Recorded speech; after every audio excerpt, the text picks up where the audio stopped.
el problema técnico, pero creo que se había quedado el enlace de la otra sección con el de nosotros acá ahorita y les pido su comprensión, por favor. Voy a tratar de ir dándole ingreso a los estudiantes que están incorporándose. Gracias por su atención. Disculpe.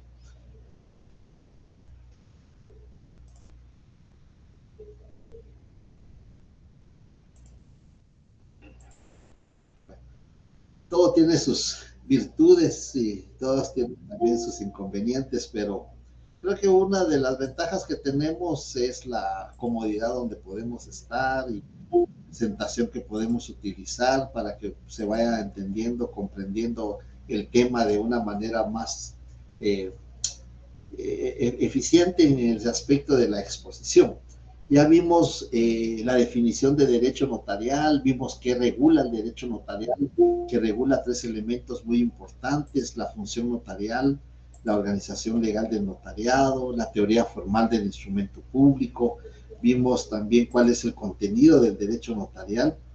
El contenido del derecho notarial son las, buenas tardes, señores estudiantes, son las partes contratantes, el notario y además el instrumento público. Es el contenido del notarial. Lo que regula es la función notarial, la teoría formal del instrumento público y la organización legal del notariado.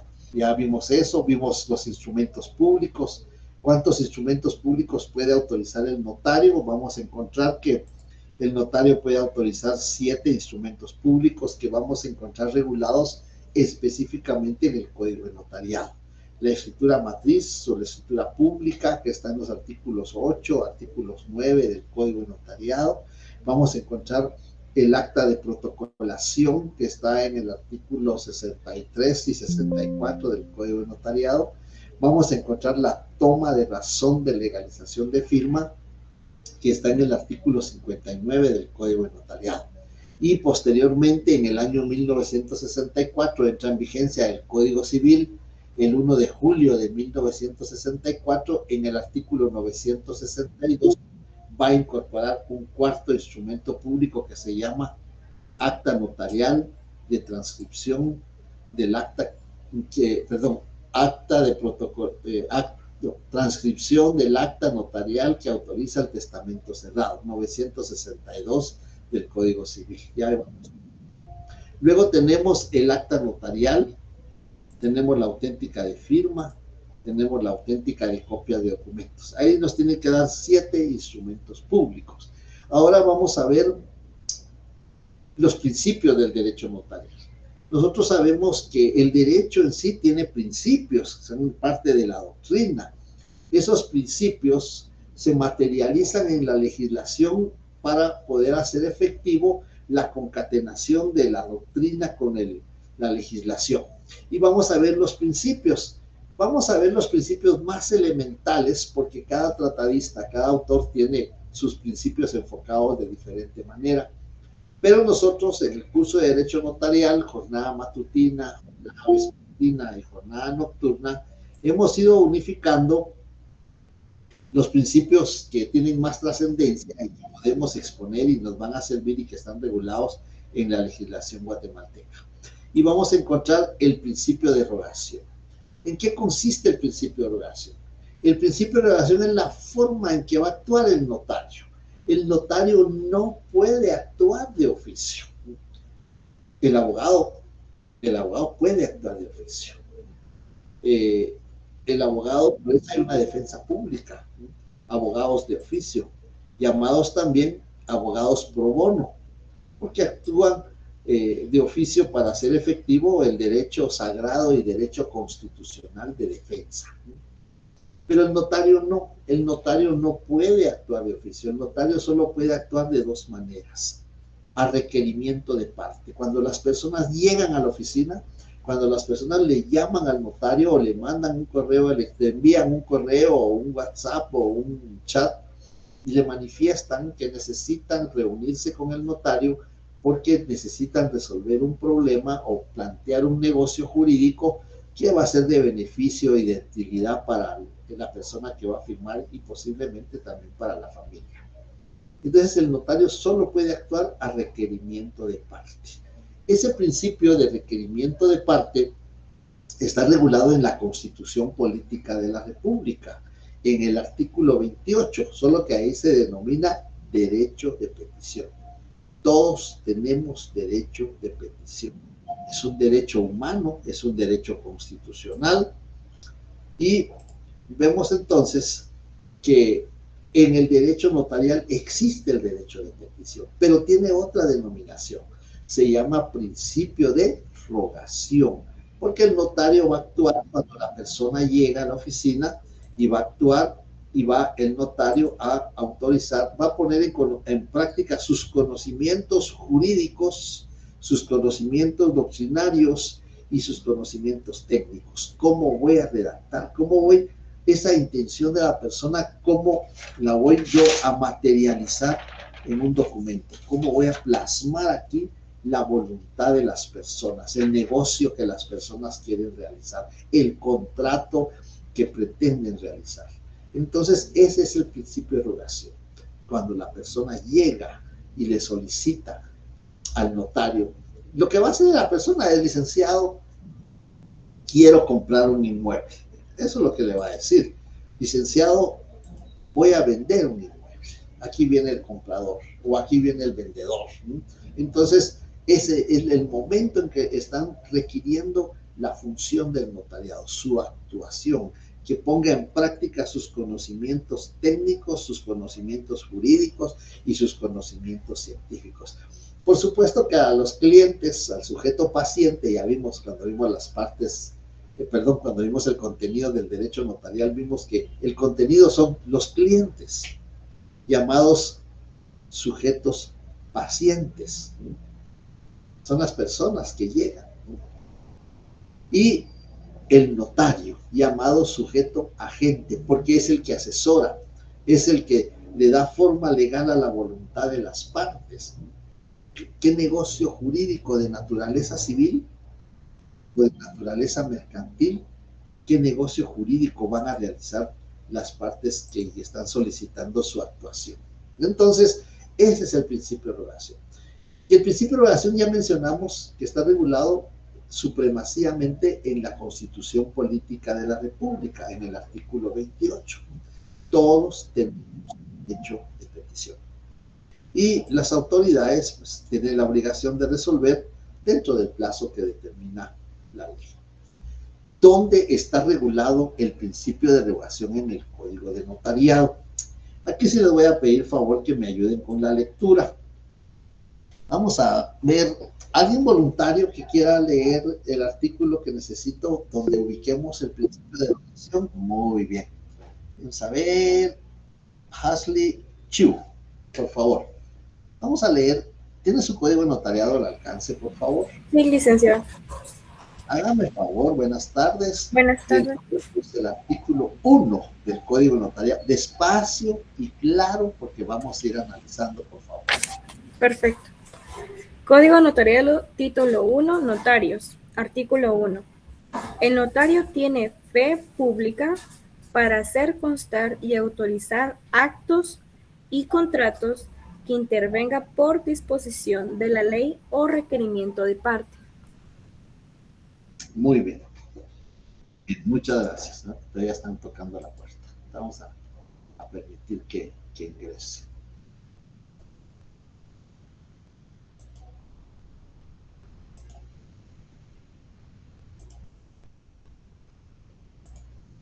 Muy bien. Ahí está. Bueno, entonces, gracias por la lectura.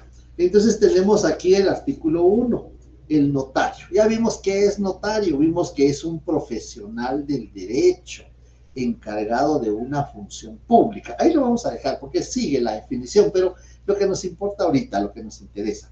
El notario es un profesional del derecho. ¿Por qué es profesional? Porque debe de obtener un título facultativo. Al terminar la sesión, les vamos a enviar la primera hoja de trabajo. Esta hoja de trabajo es voluntaria, quien quiera realizarla, la fecha de entrega va a ser el día lunes, que tenemos ya sesión presencial. El día lunes vamos a tener la sesión presencial y entonces vamos a recibir la hoja de trabajo para que nosotros podamos ir con los notarios que me acompañan, podamos ir recibiendo la hoja de trabajo. En una hoja de papel bond, ustedes la imprimen, ustedes la responden. Es posible que en la misma hoja, porque creo que sí hay espacio, que en la misma hoja para que no tengan que gastar, ¿verdad? La imprimen y responden. Una parte es científica o jurídica, o doctrinaria, que con la asistencia de un diccionario, ya sea jurídico de la lengua española, para que vayamos adaptándonos a cómo va a ser el examen, ¿no? Y la otra parte, sí, aparte ya es jurídica, que ustedes tienen que consignar su fundamento jurídico en base a qué están ustedes viendo el trabajo que se les va a enviar. ¿Alguien quiere? No sé qué me aparece aquí, pero veo que alguien quiere ingresar y no. Y vamos a darle entrada. 3 personas dice que quieren ingresar.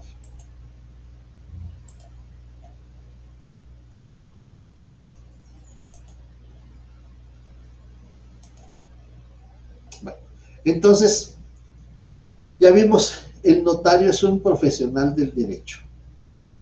Además de esto, en el artículo 1 tiene fe pública. ¿Qué es la fe pública? Bueno, más adelante hay un tema y un principio de la fe pública. La fe pública es una cualidad que tiene el notario, es una facultad que el Estado le delega a través de la ley. Ya vamos a ver más adelante qué es la fe pública.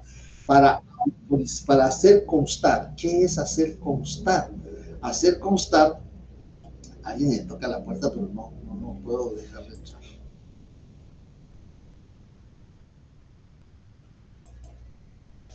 ¿Quién me está pidiendo?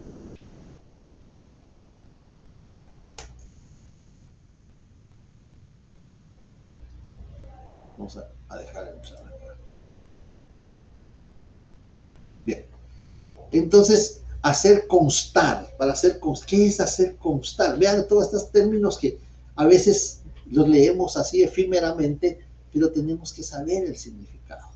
Porque para ser notario tenemos que saber el significado de los términos, ¿no? Para poder escribir correctamente, aplicar la técnica notarial en la práctica, en la redacción, los instrumentos públicos. El notario está facultado para autorizar actos y contratos. Creo que mencionamos algo en la sesión anterior. ¿Qué diferencia hay entre un acto y qué diferencia con un contrato? ¿Cuándo hay acto? ¿Cuándo hay contrato? ¿Cómo regula la legislación esos elementos? Bien. Y, wow, hay 4 estudiantes que quieren ingresar todavía.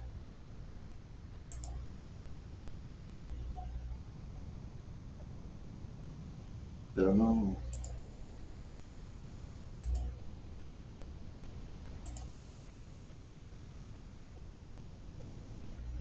Bien. A requerimiento de parte. Ahí está el principio de derogación. A requerimiento de parte. Cuando las personas llegan y le manifiestan que desean comprar, que desean vender, que necesitan un crédito, un préstamo, ya sea con un banco, con una entidad financiera o con una persona en particular, mejor si es banco financiera, necesitan realizar el negocio jurídico. Entonces, a eso se refiere cuando dice a requerimiento de parte.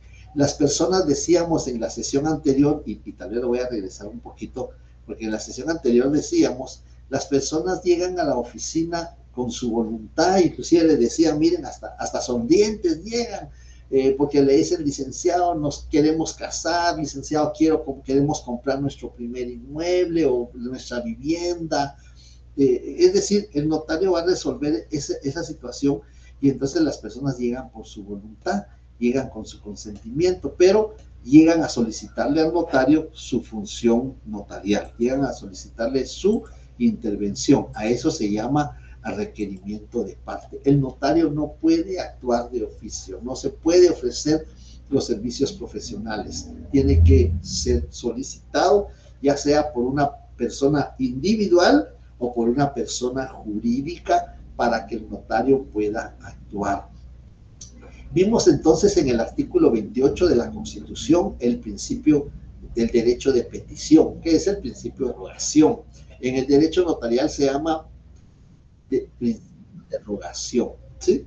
Y ese principio de rogación está regulado en el artículo 1, pero tiene dos partes. Hay que tener mucho cuidado porque tiene dos etapas el principio de rogación. A requerimiento de parte. Cuando la persona llega, ya sea la persona física, la persona natural, la persona corpórea, porque se puede tocar, tiene corpus, el cuerpo tiene corpus, entonces es la persona física la que llega. Pero también va a llegar la persona incorpórea, que no tiene cuerpo.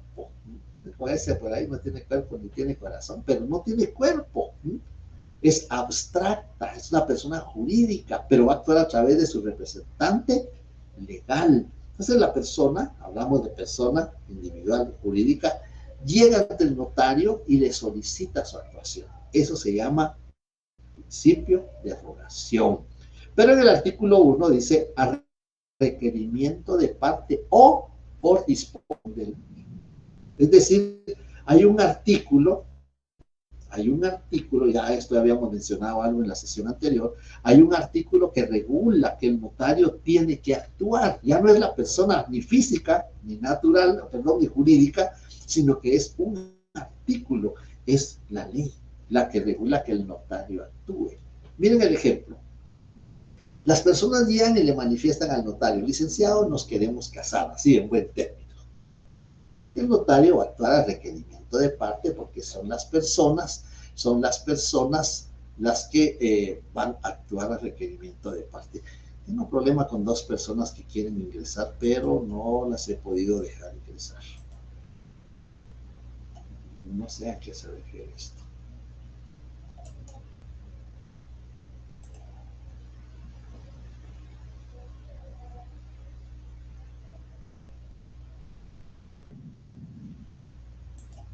Bien, entonces,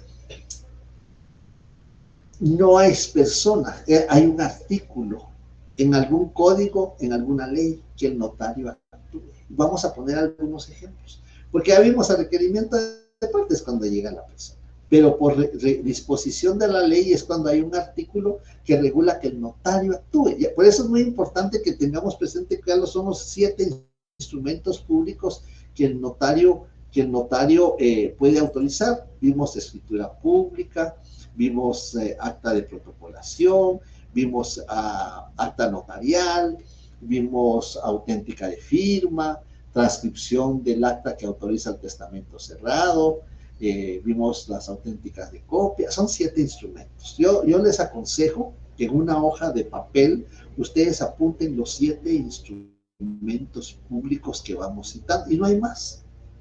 No hay más instrumentos públicos que esos 7 instrumentos públicos. El notario va a encontrar, en la legislación va a encontrar un artículo. Y voy a pedir, a ver si está Alejandra Porras, por favor. A ver si está por ahí Alejandra Porras. No, no está. Bueno, Daniela García. Sí, licenciado, buenas tardes. Buenas tardes, Daniela. Hágame el favor, ¿tiene su código civil al alcance? Sí, licenciado, solo si me da un momentito, ahorita lo agarro. Bien. Nos vamos a ubicar en el artículo 101 del Código Civil, para dar un ejemplo, cuando el notario actúa por disposición de la ley. Esa es una actuación que vamos a encontrar ahí, vamos a encontrar. Es que fíjese que. Bueno, está bien, Alejandra. Está bien. Ya, licenciado, 101, ¿verdad? Sí, por favor, Daniela. Muy bien.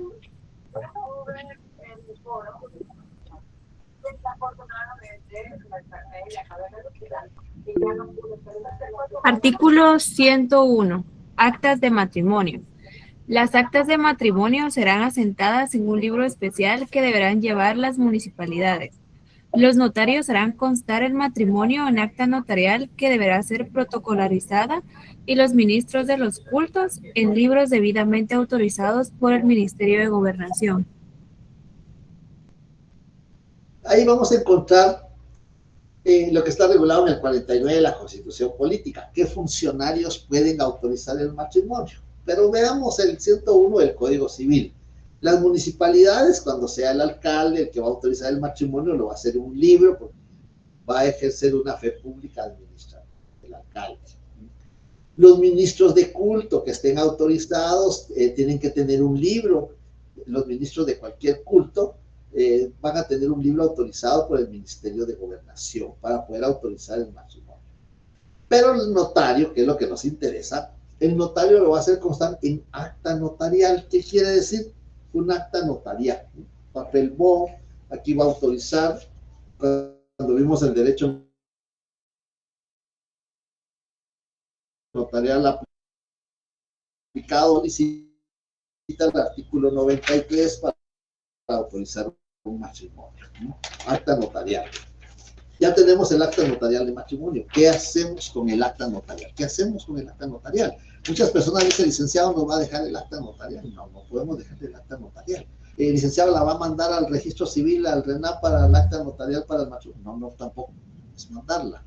¿Qué es lo que va a hacer el notario? El notario lo que va a hacer con base al artículo 101 deberá, es imperativo, deberá protocolar. Ese es el protocolo. Tenemos el protocolo y tenemos que protocolizarla. Tenemos que protocolizar el acta notarial. ¿Qué quiere decir? Introducirla en el protocolo. Eso no nos lo dijeron nuestros clientes. Eso no nos lo dijeron nuestros clientes. Eso lo está regulando la ley. Eso lo está exigiendo la ley. Deberá protocolizarla. Entonces, ahí el notario está actuando por disposición de la ley. ¿Qué quiere decir? Hay un artículo, en este caso es el 101 del Código Civil, que ordena, porque regula, deberá protocolizarla, que el notario incorpore esa acta notarial en el protocolo. Lo mismo sucede con el acta de protesto, que está regulada en el artículo 480. Ya habíamos mencionado estos artículos con anterioridad. Ahí está regulada el acta notarial de protesto, y en el artículo 480, numeral 6, regula que debe protocolizarse, debe de incorporarse en el protocolo. Nos está ordenando crear un instrumento público que se llama acta de protocolación, ¿sí? En el artículo 5 de la Ley de Colegiación Profesional Obligatoria hay otro ejemplo. Cuando se constituye un colegio profesional, se constituye en acta notarial. Esa acta notarial debe protocolizarse también en el protocolo. Y en el 37 y 38 de la Ley del Organismo Judicial hay otros ejemplos donde un documento que viene del extranjero debe protocolizarse en el registro notarial. Entonces, esa es la actuación por disposición de la ley. Cuando hay un artículo que regula que el notario va a crear, va a autorizar un instrumento público, ¿sí? Bueno, entonces ahí tenemos principio de rogación, 28 de la Constitución Política de la República, 1 del Código de Notariado, y de los ejemplos citamos el 1 del Código Civil, de los ejemplos también citamos el 480 del Código de Comercio, también citamos el 38 de la Ley de Organismo Judicial, y así hay ejemplos donde el notario debe de actuar, no porque lo solicite una jurídica, no, porque es un artículo, es un precepto jurídico regulado en la legislación que obliga a que el notario crea un instrumento público. Bien. Ese es el principio de rogación. Si está claro, si no hay dudas, si no hay comentarios, por favor, ahí me comentan ustedes, me avisan. El día lunes ya nos vemos presencialmente. Quien quiera hacer la hoja de trabajo que vamos a enviar, pues el día lunes la vamos a recibir. Eso, como no tiene punteo, es voluntario, queda a discreción de ustedes poderla realizar. Luego, el principio de consentimiento. El principio de consentimiento lo vamos a encontrar. ¿Qué es lo que contiene una escritura pública? A ver, ¿quién me dice qué contiene una escritura pública? Yo estoy seguro que por trabajo, por negocios o por alguna circunstancia alguien ha visto una escritura pública. ¿Qué contiene una escritura pública? ¿Quién me puede decir? ¿Algún voluntario que me diga qué contiene una escritura pública?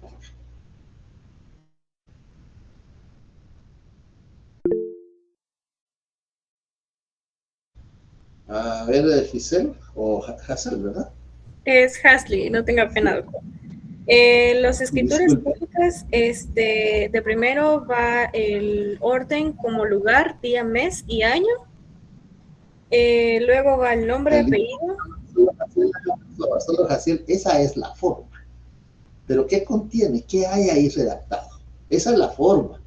Pero ¿qué vamos a hacer constar en una escritura pública?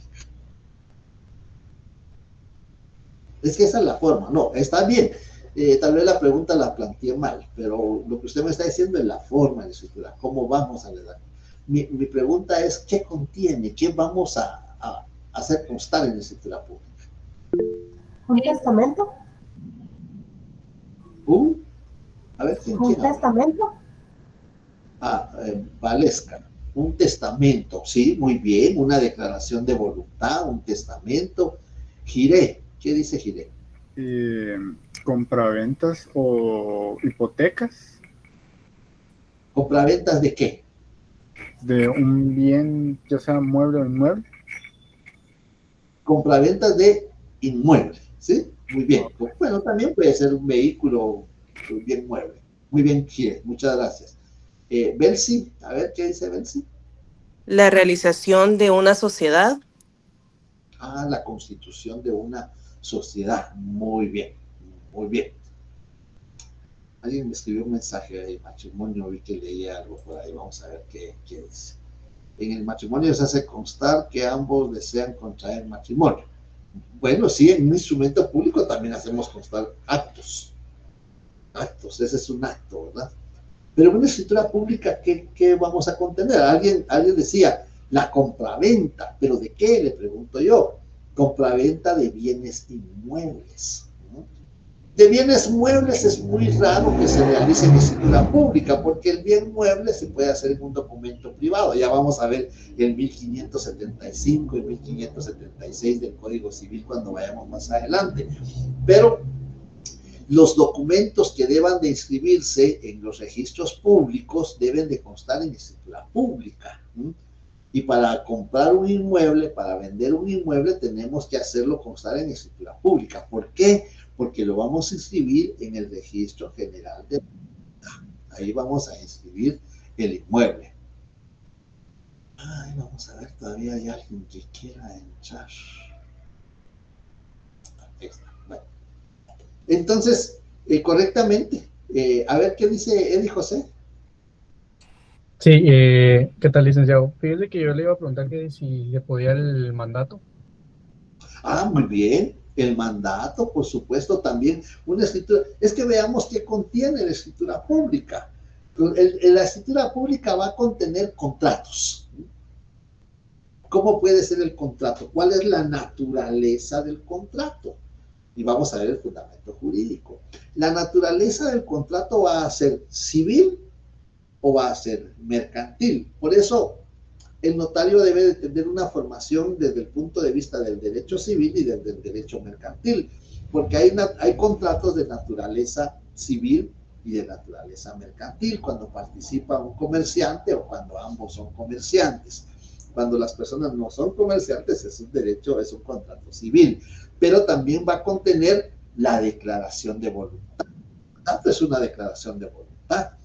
Yo deseo que alguien me represente, voy a ausentarme del territorio, o sencillamente no quiero ir, no tengo deseos de ir, voy a nombrar a alguien que vaya a realizar el negocio jurídico en mi nombre. Entonces voy a otorgar un mandato, o voy a otorgar un poder. Entonces la escritura pública contiene contratos, así, generalmente contiene contratos. 1517 del Código Civil. A ver, ¿quién me hace favor de leer 1517 del Código Civil?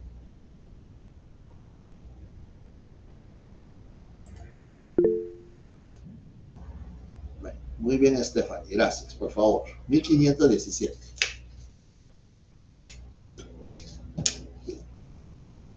Artículo 1517. Hay contrato cuando dos o más personas convienen en crear, modificar o extinguir una obligación. Muy bien. Entonces, ya nos recordamos, porque ustedes ya lo sabían, ya lo habían visto en derecho civil. ¿Cuándo hay contrato? Pues hay contrato cuando dos o más personas convienen, se ponen de acuerdo. Convienen es ponerse de acuerdo en crear, modificar o extinguir una relación de derecho. Pero ¿qué pasa si no hay dos, si solo hay uno? Pregunto, ¿qué es si solo hay uno? En el testamento solo hay uno. Llega la persona y le dice, licenciada Stephanie Margarita, quiero disponer de mi patrimonio para cuando ya no esté, me llamen de allá arriba del cielo, que me portaron muy bien. Entonces, seguro uno, ¿verdad? Ahí no hay contrato, porque solo llega una persona. ¿Qué es eso entonces? Una declaración de voluntad, licenciado. Es una declaración de voluntad, correcto, así es. ¿Cuáles son las declaraciones de voluntad? El testamento, la donación por causa de muerte, la identificación de persona, que está en el artículo 5 del Código Civil. Son declaraciones de voluntad. ¿Cómo le llama la legislación? Porque cuando hay dos o más, le llama contrato. Una declaración de voluntad es doctrinario, pero ¿cómo le llama la legislación? A ver qué dice Dora María. Es un acto jurídico. Sí, es un acto jurídico, está regulado en la legislación. ¿Cómo le llama la legislación? A ver, Dora, ¿tiene su Código Civil? Sí, licenciado. Hágame favor, 1251, por favor.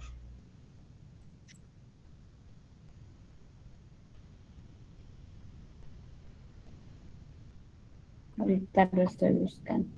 1251 del Código Civil.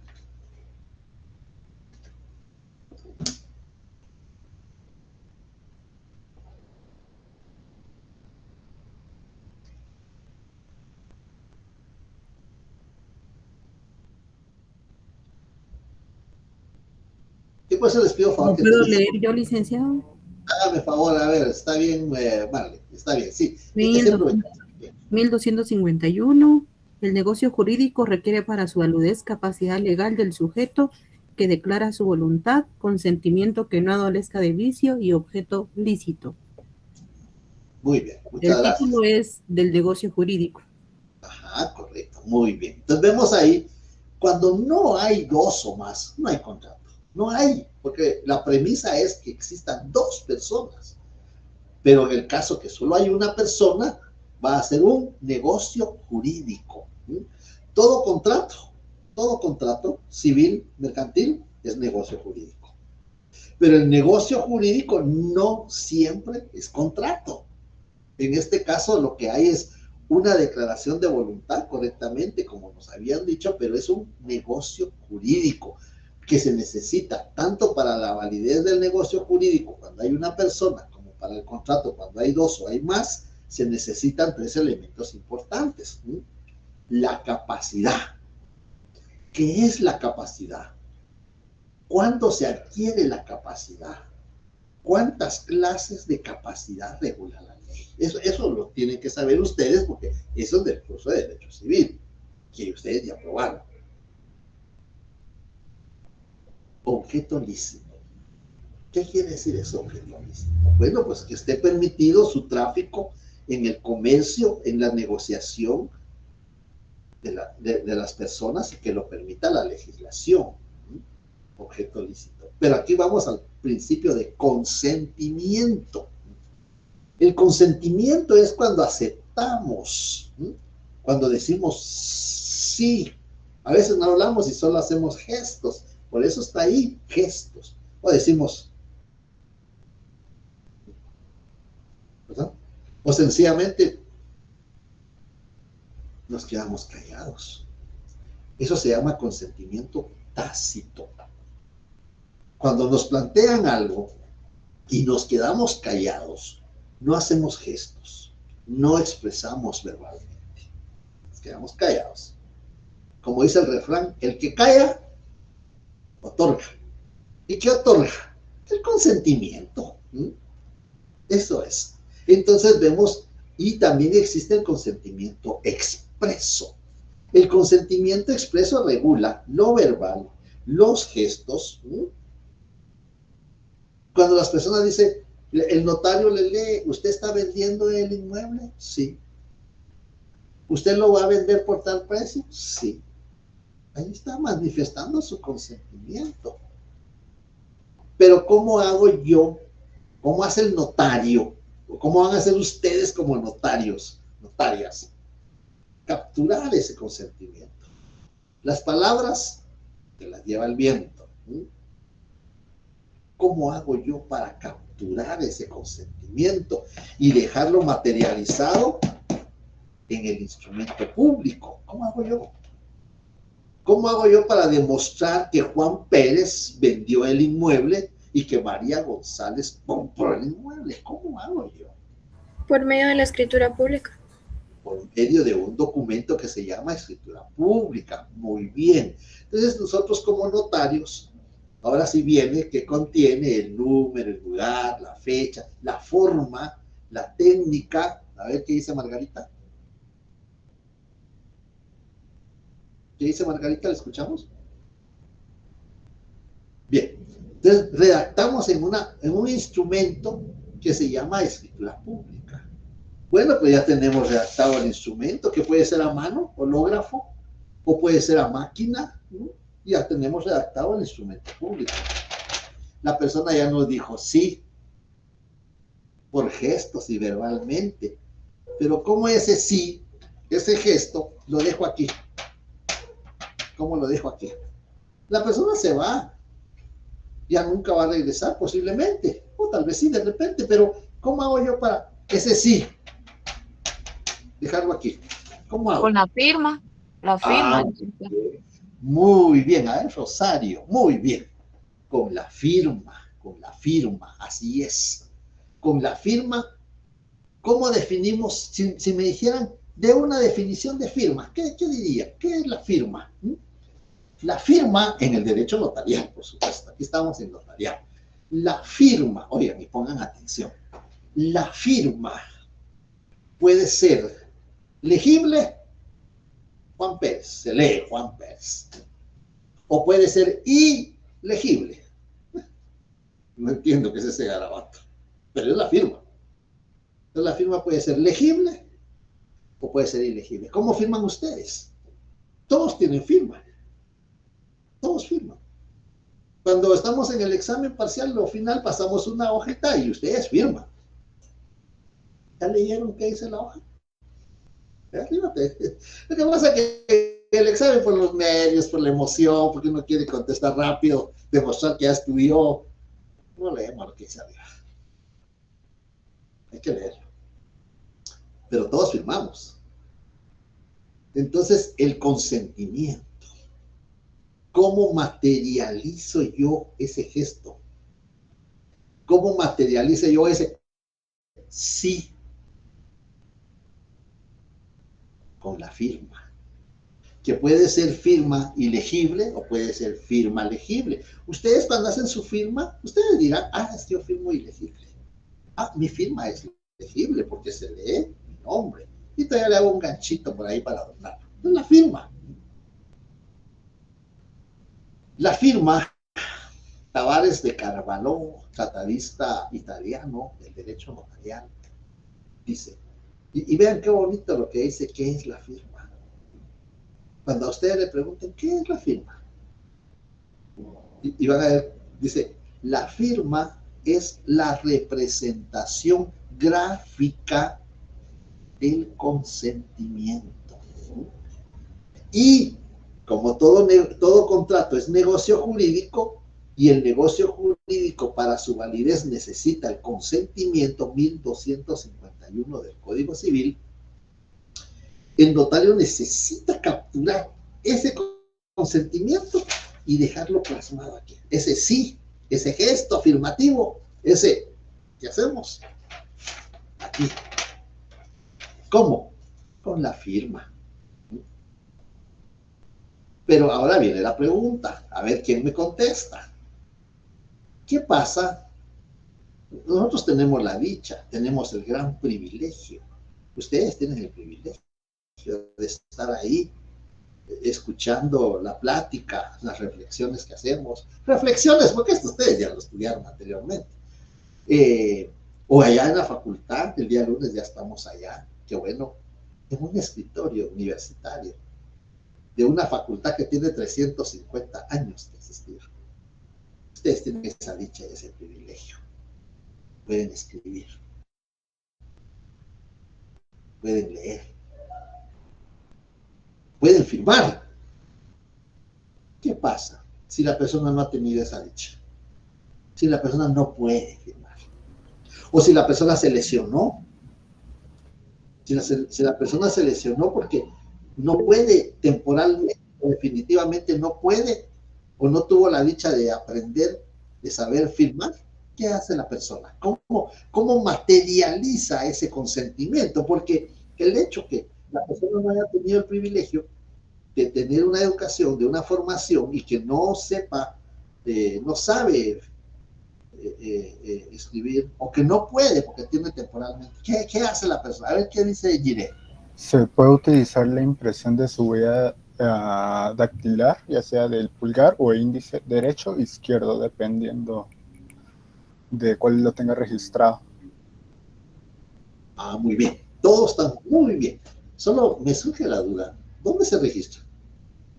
Registro Nacional de las Personas y ante la SAT, si no me equivoco. Muy bien. Bueno, para esos aspectos sí existe una, pero no es un registro. Es la firma o la impresión dactilar. Aprovechando que usted está en la plática, Jiré, a ver qué dice Giselle. Solo para confirmar lo que dice Jiré, se puede realizar por medio de la huella dactilar y por testigos. Muy bien. Ahí hay algo muy importante ya. Hay algo muy importante. Le voy a pedir favor, ya que Jiré estaba en el uso de la palabra, o Jiré. ¿Tiene el código notariado al alcance de Jiré? Sí. Sí. Busquemos el artículo 29, por favor. ¿Los ubicamos en el 29? Sí, ya lo tengo, dígame. Ahora, solo leamos el numeral 12. Ahí vamos a encontrar lo que estamos explicando. Numeral 12 del artículo 12, 29. ok. Las firmas de los otorgantes y de las demás personas que intervengan y la del notario precedida de las palabras ante mí. Si el otorgante no supiere o no pudiere firmar, pondrá la impresión digital de su dedo pulgar derecho y en su defecto otro que especifique el notario firmando por él un testigo, y si fueren varios los otorgantes que no supieren o no pudieran firmar, lo hará un testigo por cada parte o grupo que represente un mismo derecho. Cuando el propio notario fuera el otorgante, pondrá antes de firmar la expresión por mí y ante mí. Muy bien, gracias. Gracias, Diego. Yo les pido que estudien, no que lo lean, ahorita lo leímos, pero que estudien el artículo. Entonces dice, ahí regula que la firma de los otorgantes. ¿Por qué se llama otorgante? Porque está otorgando, está dando. ¿Qué está otorgando? El consentimiento. ¿Sí? Muchas veces para los que somos padres de familia o cuando somos hijos y tenemos que pedir permiso, no hemos alcanzado la mayoría, ¿verdad? Nuestros hijos o nuestras hijas nos dicen, ¿nos das permiso para ir a alguna reunión, algún cumpleaños, alguna fiesta, alguna celebración? ¿Nos das permiso? Sí. ¿Por qué? No, porque sí, ¿no? Pero ese es lo que uno otorga, el consentimiento. Está consintiendo, ¿no? Está autorizando, ¿no?, que se haga o que se realice determinado acto. Entonces, el consentimiento se materializa con la firma, porque la firma es la representación gráfica, legible o ilegible, del consentimiento. Todos ustedes firman. Yo sé que todos firman. Una asistencia, una autorización en el trabajo, un cheque, quienes todavía se usa cheque, porque de vez en cuando se usa cheque, un endoso, cualquier documento, todos firmamos. Y nos preguntamos, ¿mi firma es legible o es ilegible? Ya sabemos. ¿Y por qué firmo? Es que me lo están pidiendo. No, firmo porque yo estoy dando el consentimiento, estoy de acuerdo con lo que me están proponiendo. ¿Sí? Por eso firmamos, no es porque nos lo pidan. Entonces, no hay registro de impresión dactilar. Es impresión dactilar, no son huellas. En el derecho notarial no hay huellas. Lo que hay es impresión dactilar o impresión digital. Eso sí existe. Cuando la persona no sabe o no puede, son dos cosas diferentes. Y así lo regula el numeral 12. Cuando no sabe o no puede, materializa su consentimiento con la impresión digital, dactilar o digital. Pero firma otra persona a su ruego. Firma otra persona. Entonces, ese es el principio de consentimiento. ¿Cómo se materializa? Y alguien que me haga favor de, tal vez diré que está ahí en el artículo 29, el numeral 10, por favor, del artículo 29. Numeral 10, ¿verdad? Sí. Ok. 1, 2, 3, 5, 6. La fe de haber leído el instrumento de los interesados y su ratificación y aceptación. Su ratificación, cuando la persona es, y aceptación, sí, licenciado. Porque el notario tiene que leer el instrumento. El notario les lee el instrumento a los comparecientes. Compareciente porque está enfrente del notario y le lee. Y cuando empieza a leer de tantos años, no, licenciado, disculpe, no. La reacción, el gesto. Tengo más, tengo menos. Pero ahí empieza la aceptación, la ratificación. El precio, que por el precio de 150,000, que para garantizar el cumplimiento de la obligación constituye hipotecas, que el interés es el regulado en el 1947 del Código Civil, el interés legal, sí. No, licenciado. No es ese interés. Es decir, ahí está en el numeral 10 lo que el notario realiza con base al principio de consentimiento. La ratificación, la aceptación cuando el notario les está leyendo el contenido del instrumento público. Y la materialización del consentimiento con la firma. Y si no puede o no sabe firmar, con la impresión digital. Pero aquí tiene que firmar un testigo o otra persona a su ruego. Entonces vemos el consentimiento, cómo puede ser. Y esas fases, verbal, sí, no. Gestos, tácito. Personas que calladas, solo escucha. No encuentra ninguna objeción. Todo está bien. Y si está mal, reacciona. Y le dice, no, licenciado. Entonces, tácito, se queda callado. Y expreso, cuando dice sí con palabras, cuando dice sí con gestos, y cuando firma o deja la impresión digital, expreso. Eso es muy importante, porque eso es lo que vamos a consignar en las escrituras, en los instrumentos públicos. Entonces, ese es el principio de consentimiento. No sé si hay alguna duda, algún comentario, alguna observación. Hasta aquí nos quedamos en la otra sección. Desafortunadamente, pues, me gusta mucho la presentación porque me sirve a mí de guía y a ustedes les sirve también para ir concentrándose en lo que vamos exponiendo. Pero allá en la facultad no tenemos esta oportunidad. Tiene sus ventajas y sus desventajas. Pero así es, todo tiene ventajas y todo tiene desventajas. Estaba viendo que disminuyó el número de estudiantes. La vez pasada aparecían 100, ahora aparecieron 80. Están migrando. No sé por qué están migrando, por el frío tal vez. Ya viene el calor, tal vez va a regresar. Bien, no sé si hay dudas, preguntas, comentarios. Yo les encargo, por favor, no hay que leer, hay que estudiar. Aquí porque no nos da tiempo.